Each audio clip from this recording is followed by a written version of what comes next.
your most pioneering project was Flight of the Swans, following the migration of Bewick Swans from the Russian Arctic all the way back to the UK.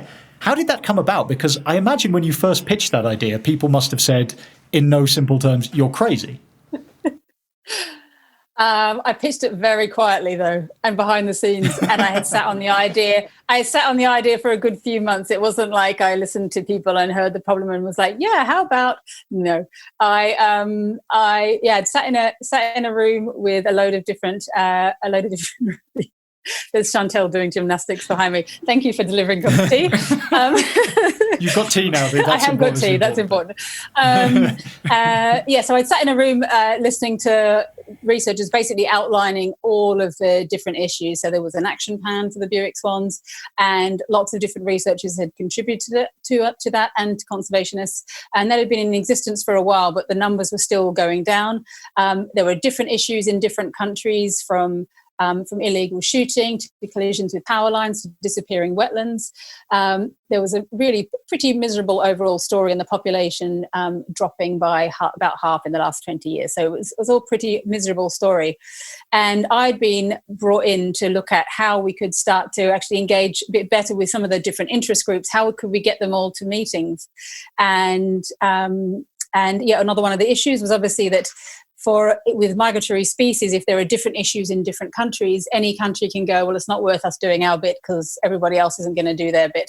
So, for example, I think only Estonia at the time had formally ratified their national action plan. And so anyway, it was a bit of a big miserable story. How was I going to engage lots of people in this? And I looked at it and I thought, writing letters and getting people to meetings, I think we're a bit too far for that, but also we need something a bit bigger and a bit more spectacular. I don't think that's going to work fast enough. And the second thing was, from an outsider looking at it and thinking, the story that you're trying to tell, all that misery of all those things going wrong and these birds disappearing is so bad, it's really hard to get anybody's attention up front with that. You need something more amazing. And again, because I was reasonably new to the whole world of migrations and in Europe and what that really means, I kept looking at the maps of the bird migration. And I had said in press releases before, the birds migrate from Arctic Russia to the UK, but I'd never really contemplated what that meant. And as I was looking at it, I was going, oh my God, that's land of the polar bear with nomadic reindeer breeders. There's, ice sheets that are coming, cold winter on their tail when they're on migration across vast areas of enormous, reasonably untouched wetlands.